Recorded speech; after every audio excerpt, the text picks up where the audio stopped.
แต่ว่าสิ่งที่ได้เพิ่มนี่ยันแม่นตัวนี้แหละน้องๆเนาะยันแม่นเด็กคือกองเอาเหาะอยู่บัดนี้เนาะคนไป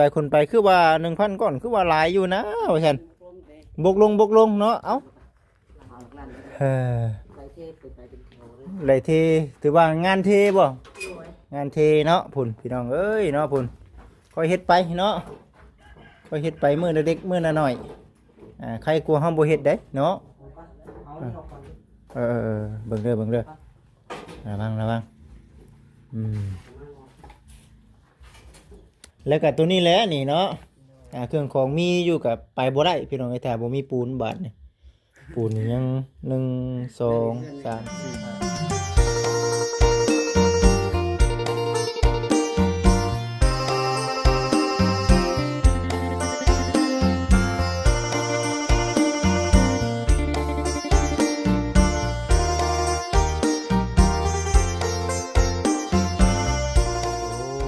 โดยพี่น้องเลยป้าโตทางน้องๆเพิ่นตีเบะเทคานเอ็นเนาะถือว่าหลังจากว่ามันแข็งแล้วก็สิได้ตั้งบกแก้วเฮาก็มีได้เนาะหลังจากว่าก่อขึ้นแล้วก็คือสิอัดไปเลยตัวนี้นะเนาะวิดจากตัวนี้ก็แล้วพี่น้องเอ้ยบัดนี้ก็ได้ยังประเภทพวกบุพวกสาไปสั้นและเนาะแล้วก็จะเป็นในเรื่องปุ่นและบุกหรือว่าเทพุ่งเทพื้นไปเนาะแต่ว่าหลักๆสิ่งที่เฮาฮู้อยู่ปัจจุบันนี้สิ่งที่ว่าเฮาต้องได้เพิ่มนี่บ่คิดว่ามองเห็นได้เนาะเฮ็ดไปเฮ็ดมาเนาะมันหักบอกเฮาเองไปนำพี่น้องเอ้ยเนาะคันสิให้ช่างแก้วเพิ่นเว้าเป๊ะเลยบัดป้อโตมันคือว่าสุดยอดของช่างโลดนะพี่น้องเอ้ยเนาะเอากับทักทายสบายดี FC เบิดทุกคู่สู่คนเด้อ FC เด้อพอกับบริจิตคือเก่าอีกเช่นเคย EP 2ใช่นี่ยังอยู่เนาะยังพอใช้ได้ในเรื่องการก่อกันจะได้อยู่แต่ว่าสิ่งที่ได้เพิ่มนี่ยันแม่นตัวนี้แหละน้องๆเนาะยันแม่นเด็กคือกองเอาเหาะอยู่บัดนี้เนาะคนไปคือว่า 1,000 ก้อนคือว่าหลายอยู่นะว่าซั่นบกลงเนาะเอ้าสบายดีอีกเทื่อน้องเอ้ยสบายดีเนาะมื้อนี้น้องเพิ่นเทคานพี่น้อง FC แล้วก็ในเรื่องบกแก้วน้ำแน่บาดนี้คือกันบ่เนาะน่าจะบ่คือกันนะกับของน้องบ่คือนี่เด้เป็นลายน้ำเนาะตัวนี้เนาะลายน้ำเพิ่นว่านะคักอยู่เป็นลายคือขนไก่เนาะนั่นแหละจังหวะบ่คือกันปานใดหักยามันเนาะงามอยู่พี่น้องเอ้ยแต่ว่าก็มีอยู่เนาะแบบคือเพื่อนน้องสระกะแต่ว่าแม่นแบบเดียวคือของน้องดาวรถแบบน้องดาวก็แบบเดียวกันบ่น้องจ้อยเนาะแม่นบ่น้องจ้อยก็สิคือกันได้หาน้องเอ้ยแม่นบ่ฮะของน้องจ้อยคือของน้องของเจ้าแม่นบ่แต่ว่าของน้องดาวแม่นของแบบคือของน้องสีทองส่งบ้านส่งดังคือกันพี่น้องเอ้ยตัวนี้แหละแล้วก็เรื่องบล็อกนี่มั่นใจว่าบ่พอแต่ว่า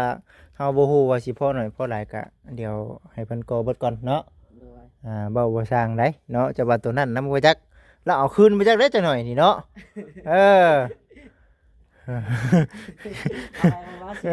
เนาะเอาไปของเรา400ยันเอาบล็อกแล้วคืนบ่ได้พี่น้องเอ้ยทั้งแม่เพิ่นก็สิว่าจังได๋เนาะดึงหน้าดึงดังเด้แม่เอ้ยว่าซั่นแต่ว่าก็เบิ่งไปเนาะมีแต่ว่าน้องสลากกับข้าวเฮ็ดแล้วว่าซั่นงานแล้วเนาะใครว่าส่งแล้วงานก็แล้วแบ่งกันเฮ็ดเนาะเฮาจึงฮู้ว่ามันบ่พอจังได๋แน่แต่ว่าเบิ่งนี่ก็ส่งสิเรืออยู่พี่น้องเอ้ยแต่ก็บ่ช้างเนาะมันก็หลายเติบเนาะเพื่อของน้ำของในเนาะน้องแม่นอยู่ได้น้องมันได้ก่อขันหอแม่นมันต้องได้ก่อขันบ่ช้างพี่น้อยเรื่องที่ก็จะเฉพาะเพราะว่าตัวนี้ก็ต้องได้ก่อเฮายังบ่ทันได้ก่อเนาะตัวนี้เนาะแม่นแม่นบล็อกซะเนาะเชื่อว่าบล็อกไปสิว่ายังบ่ทันได้เพียงพอแล้วก็ตัวนั้นแหละนี่เนาะขาดบ่ได้ก็ต้องตัวปูนนี่แหละไปเข้าไปไหนน้องถวยทอง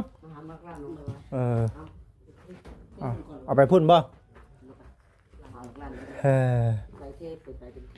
ไหลเทถือว่างานเทบ่งานเทเนาะพุ่นพี่น้องเอ้ยเนาะพุ่นค่อยเฮ็ดไปเนาะค่อยเฮ็ดไปมื้อเล็กมื้อน้อยใครกลัวเฮาบ่เฮ็ดได้เนาะ นี่ออกก่อน เบิ่งเด้อระวังระวั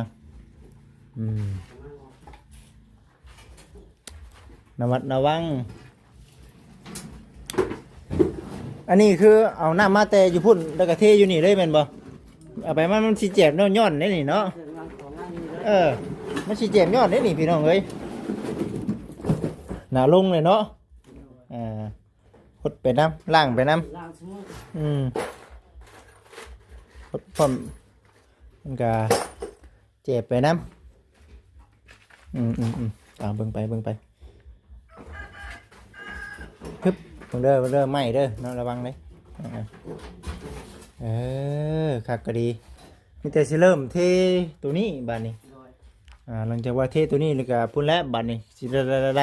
ไล่เทมาเลยนี่เนาะเทหมดเลยปอตุงานเทดีนี่บัดก็เองก็บัดเดียวได้เนาะพอพับได้นี่แต่เรื่องเฮือนี่มันสิช้าตอนเทน้องๆเนาะแม่นบ่เพราะว่าเทนี่มันมือต่อมือรถนะไงเดี๋ยวว่าเฮาเทแต่เช้าตอนแรงพูจังซี่ที่กันได้เช้าได้4คันคลอแม่นบ่แม่นคนไหนขึ้นลงจังไหนขึ้นจังไหนลงอยู่ติหมุนเปลี่ยนกันไปแต่ได้นี่ยังตัวนี้บัดนี้เนาะตัวนี้ก็ต้องได้โอ้ยังฉันโอ้ยยังหลายอยู่อันน่ะเรื่องบล็อกนี่เนาะเรื่องบล็อกยังหลายอยู่พี่น้องบ่พอนี่แม่นเพราะเฉพาะนี่เฉพาะตัวที่ว่ายังบ่ทันได้ก่อหอมนี่บ่คิดว่าตัวนี้ยันบ่พออีกได้นี่เนาะแม่นบ่ยันบ่พออีกพี่น้องเอ้ยนี่เด้เฉพาะเฮายังก่อบ่คุ้งนี่นะบัดนี้เรื่องอันน่ะห้องนี่มันก็ต้องประมาณนั้นอีกเนาะน้องเนาะเพื่อบันไดอีกได้ซะเนาะตัวนี้แหละที่ว่าสำคัญแล้วก็ตัวนี้แหละนี่เนาะเครื่องของมีอยู่กับไปบ่ได้พี่น้องไอ้แถวบ่มีปูนบาดนี่ปูนยัง1 2 3 4 5ปูนยัง7เทไปนี่สมมุติว่าเทไปนี่ตัวนี้มันสิใช้อยู่ประมาณจักซอบซะ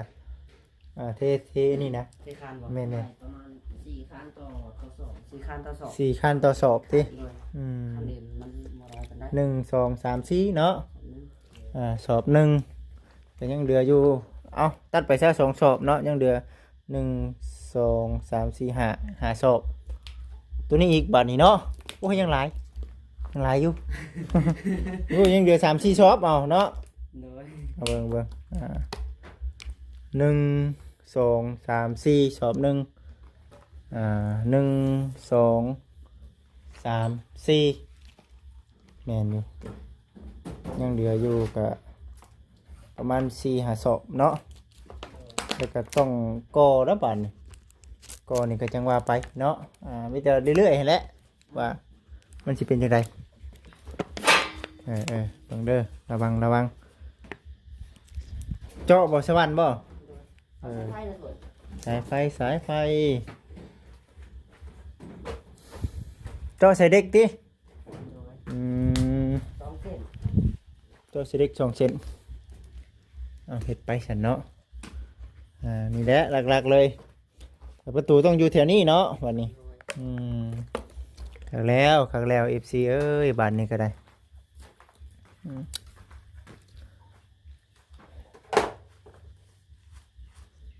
บ่ถึงบ่นะมันบ่ถึงบ่โอ้มันเป็น3มันนั่นแม่นบ่ใหญ่ๆนะกลมจะแบบแปะน้อยโดยบ่เข้ากันอีกติคำบ่แม่นแนวเพิ่นก็ได้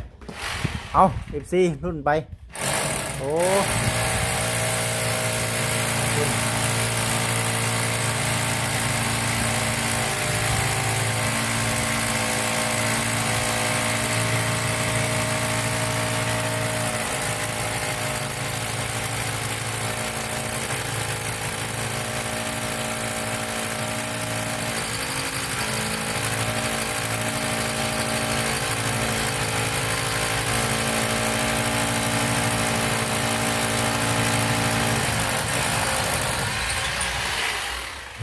เฮ็ดไป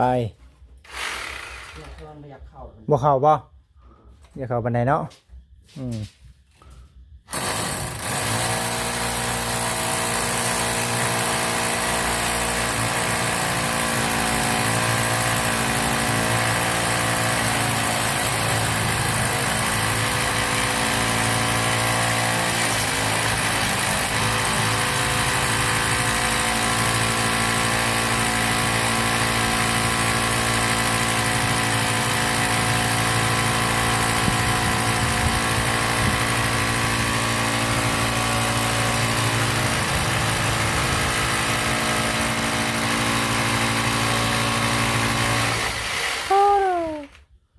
ยอดจ้อยอีกบ่ตัวนั้นก็ได้ โดย จ้อยคือกันเนาะ โดย อ่าเด้อเพราะนั้นว่าบ่อันนั้นเด้อ FC เนาะเคยเห็นที่ว่าเขาเจ้าบ่ยึดใส่เสาเนาะติงนวลอยู่ได้เนาะกับเพลงน่ะย่านคือจังนี่บ่แน่นเด้ไป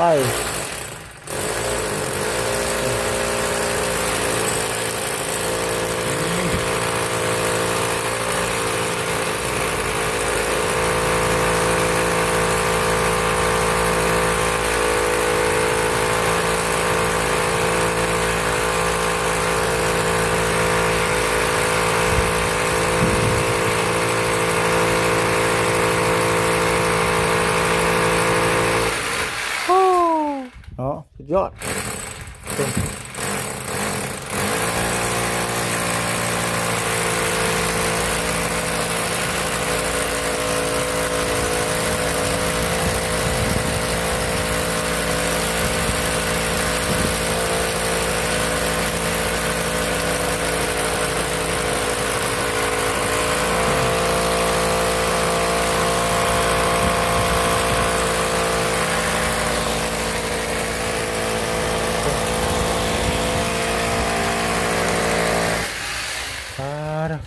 เขาต้องนั่นบ่น้อง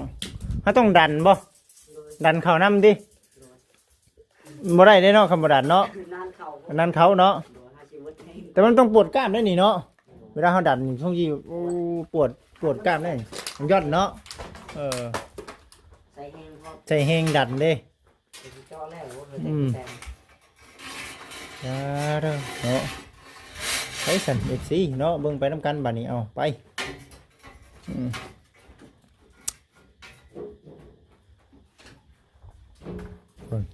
เสียบเข้าชึดนะบ่ได้ก็ได้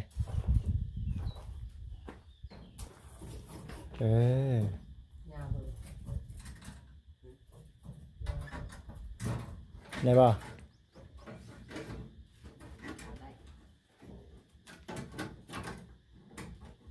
ตัดเผื่อคือ คดน้ำแม่นบ่บ่ได้หรอกบ่ เงาเอาลงมาละเงาบนเนาะตัวตัดเผื่อเลย ตัดเพื่อเนาะ ผสมรู้จัก บางเด้อบางเด้อ ตัดเสร็จคือ ผูกซอดกัน เงาก็ดอก นี่เอาเด็กอันนี้ให้น้องเพิ่นตัดอยู่ถึงตัดเผื่อ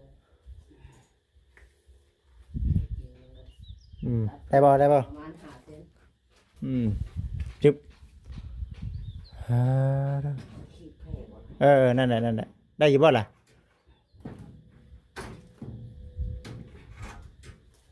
ชึบโอ้โตโอ้ยกันใจน้ำเด้เนาะปวดกล้ามไรเติบเจ้าเนาะมันบ่คือตัดอยู่ขี้ดินเนาะเอาตัดโดดน้องกันน่ะถือท้องตัดอยู่รุมพี่ตัดแม่ใส่ชุดแห้งหรือใส่ชุดแห้งได้กินนี่เนาะมันบ่คือเฮาเหยียบใส่ขี้ดินน่ะเนาะคือว่าเขาอยู่นะมาซั่นเอาฟังไปซั่น FC เนาะเบิ่งไปนํกันว่าสิเป็นจังไดตอนนี้น้องๆเพิ่นกำลังแม่ได้อยู่แล้วว่ารุดไว้ให้เลยเนาะแม่นยาวตัดสันโตได้เนาะพอดีแค่นี้สันรุดมันไปน้ำเนี่ยเนาะ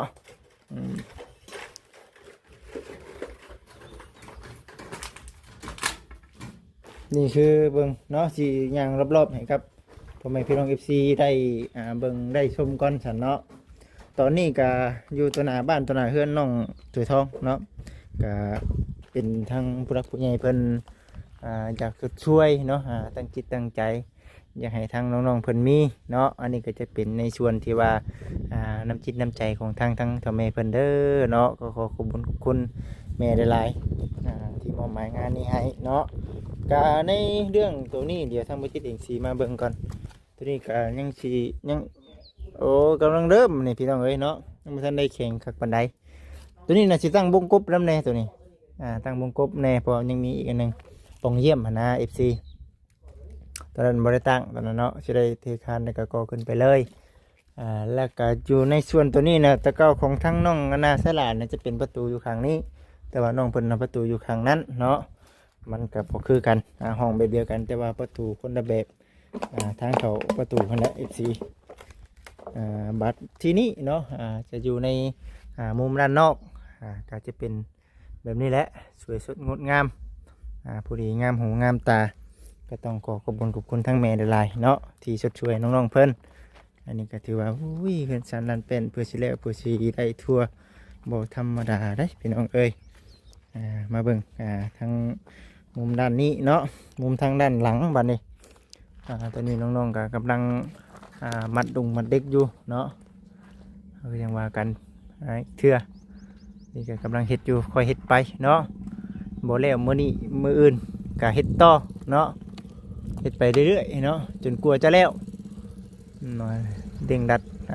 เผาเกินไปเฮาก็สิย่างเฮาเองเนาะนี่แต่สิประมาณนี้แหละนี่คือมุมด้านหลังเด้อแม่เด้อเนาะเบิ่งไปนํกันมุมด้านหลังของทางข้างๆเนาะก็จะเป็นในแบบนี้แหละก็คือว่ามันจะงามอีกแบบนี้เนาะมันก็สวยงามใกล้ได้นี่สิอยู่ในการขั้นตอนในการเทคานเบิดเลยบัดนี้หลังจากว่าเทคานปุ๊บห้องตัวนี้มันได้ก่อห้องตัวนั้นนี่บกแก้วบริไซเนาะทางออกจากเกินครัวนะเทปุ๊บคือสิได้ขึ้นไปเลยเนาะก่อไปเลยตัวนั้นก็คือกันบริไซบกแก้วน่าสิใช้ปุ่นโซนทางประตูเยี่ยมน่าจะเป็นตัวนั้นเนาะนี่คือมุมด้านดังของทางบ้านน้องถ้วยทองเนาะบ้านน้องถ้วยทองนี่ก็งามสวยงาม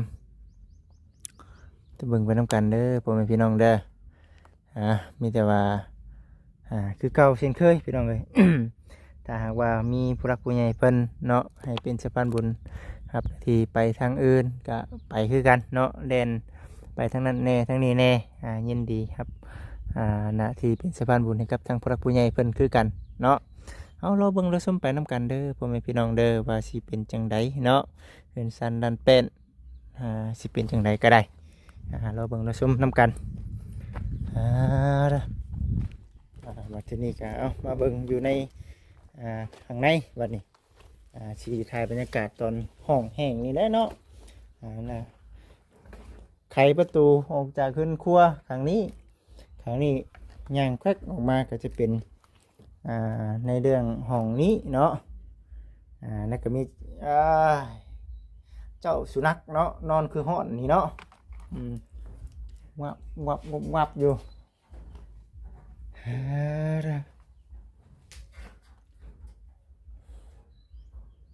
สุดยอดคือเราเลย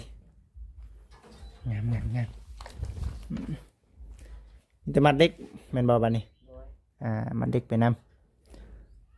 นั่นก็อยู่ในขั้นตอนของการเทคานปู้ลงจ้อยเขากลัวเนาะโอ้จูดใช่ระบาดนี่ของร้ายเหรอเรา ของลายเนาะแม่นบ่เดี๋ยวงานได้ฉันจูดไปจูดตอนมันแหมๆบัดนี้พี่น้องเอ้ยเนาะตอนเช้าใครอีเนาะกว่าน้องจ้อยเอ้ยเนาะแม่นบ่กลางคืนนี่ก็โอเคเนาะกลางเว้นนี่ที่เล่นควันกลัวมันแหมเข้าไปพี่น้องเอ้ยเฮงฮ้อนเติมเนาะเอาบรรยากาศมื้อนี้น้องไม้เพิ่นบ่อยู่เฮือนเด้อ FC เนาะบ่ได้เข้าไปถามไทยน้องไม้เพิ่นไปใช้ซะน้องเข้าในบ้านบ่โอ้ยันอยู่ในพุ่นได้เนาะเอาซั่นเนาะนี่แหละเฮือนน้องไม้กับ FC เพิ่นก็โอ้ยสงสารหลายเนาะพี่น้องเอ้ยมีแต่เบิ่งไปนํกันว่าสิเป็นจังไดเฮือนน้องไม้ก็FC หลายๆท่านเพิ่นก็สิคิดในทางตู้ซิดน้ำแน่หั่นแหละว่ายังทำงานอยู่แต่ว่าจากที่ฮู้กันนี่คือทางตู้ซิดเราหย่าเลยเด้พี่น้องเอ้ยเนาะหย่าแล้ว งบยิบนี่ก็คือสิยาเบิดแล้วล่ะ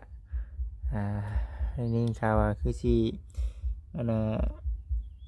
เราก็สิแจ้ง FC อีกเทื่อหั่นนะคือในส่วนของเรานี่คือบ่มีแล้วเบิดเท่านี้แหละเนาะย่านว่าทางผู้รักผู้ใหญ่แน่ FC แน่คิดว่าน้ำลาวมีอยู่คืออยากช่วยเราอยู่แต่ว่าคือเห็นทั้งตุซิดแบบนี้นะแต่ว่าเราก็ยาแล้วพี่น้องเอ้ยทั้งไอ้เพิ่นก็ได้วันนี้จะเป็นในส่วนต่างๆของทางบ้านน้องหมายนี่ก็ยังหลายเนาะยังหลายคือกันชุดแล้วแต่ทาง FC เพิ่นสิพิจารณาเบิ่งเนาะส่วนบ้านน้องจ้อยนี่เรียบร้อยแล้วพี่น้องเอ้ยบ่มีบนตีแล้วบัดนี้ก็ได้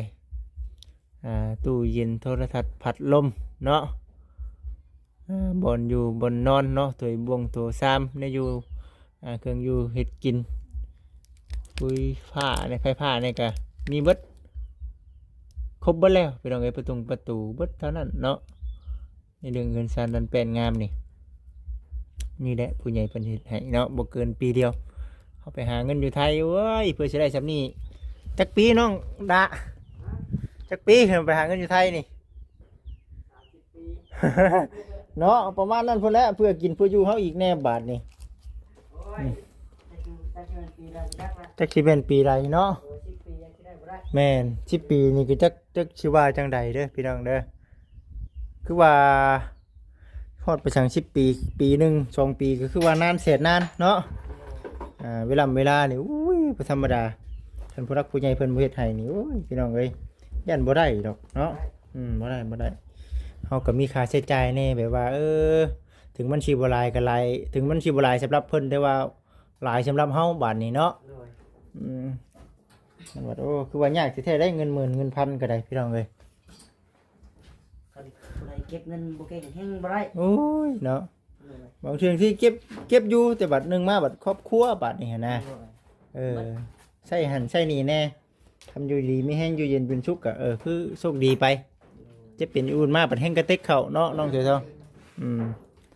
ก้อนตี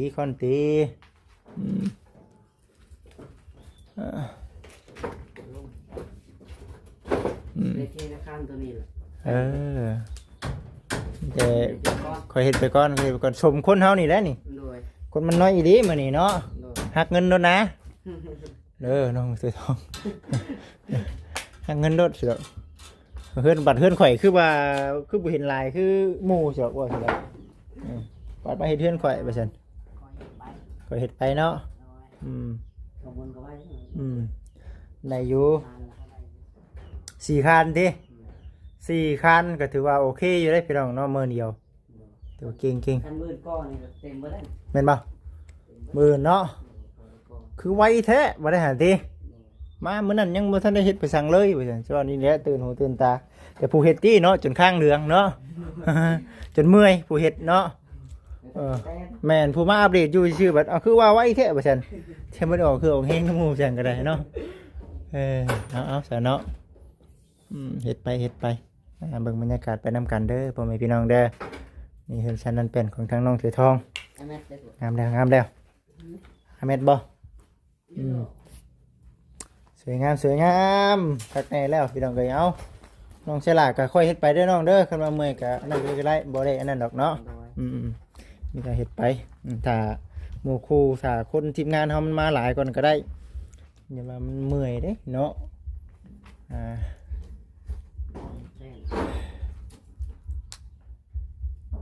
เห็นบ่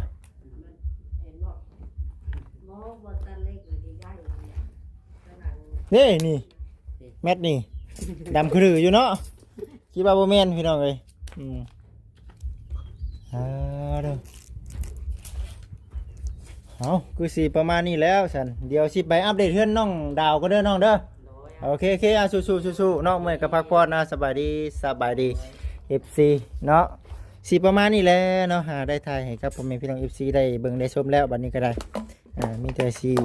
ได้ไปหาน้องดาวพร้อมบัดนี้เนาะอัปเดตนี่แหละพี่น้องเอ้ยบ้านหลังนี้ก็อัปเดตบ้านทั้งนี้ก็อัปเดตเนาะให้กับทาง FC ได้เบิ่งได้ชมให้กับทางผู้หลักผู้ใหญ่เพิ่นได้เห็นเนาะปิดจ็อบไปแล้วบ้านน้องจ้อยเนาะบ้านน้องดาวนี่กำลังเริ่มนะ เพิ่นแล้วสิได้กวนหมู่เนาะสีสาบ่ซังนะมีเบิดแล้วตะกรุงกะโลมีแต่เก็บงานซื่อๆได้มีแต่งานเก็บไปซื้อเพิ่นน่ะมีเบิดทุกสิ่งทุกอย่างแล้วเพิ่นก็ได้เอ้านี่ก็ขอขอบคุณผู้รักผู้ใหญ่เพิ่นคือกันเนาะทั้งนั้นแน่ทั้งนี้แน่แหละพี่น้องเอ้ยเนาะอยู่รอดย้อนผู้ใหญ่เนาะทางน้องๆก็ได้ทั้งบ่จิตพร้อมหั่นแหละพี่น้องเอ้ยเนาะกำผู้รักผู้ใหญ่เพิ่นบ่ให้เป็นสะพานบุญให้ก็โอ้จักสิเป็นจังไดเนาะบ่จิตเองก็ได้เอาโอเคพ่อแม่พี่น้องเอ้ยเอาอยู่ดีมีแฮงเด้อสบายดีอยู่ดีมีแฮง